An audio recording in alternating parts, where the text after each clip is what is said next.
Hey guys, welcome back to our channel again. This is me Kate here and I'm back with new video.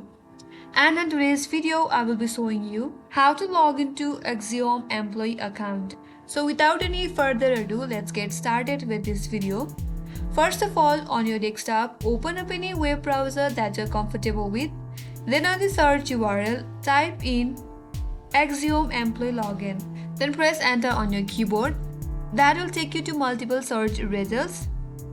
Now, in order to log in your employee account, head over to the third link on this interface that says Axiom Client Login. Click on that. Now, from this login page, scroll down a bit, and on the interface, there you will get three text fields. First of all, enter your company name, and under that, enter your valid username.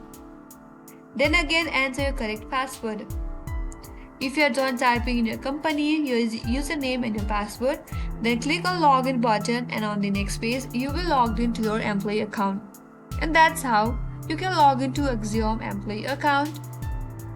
Hope this video was helpful. If you are new to our channel, make sure to subscribe, like, comment and hit the notification bell icon so that you will not miss any other further updates from our channel.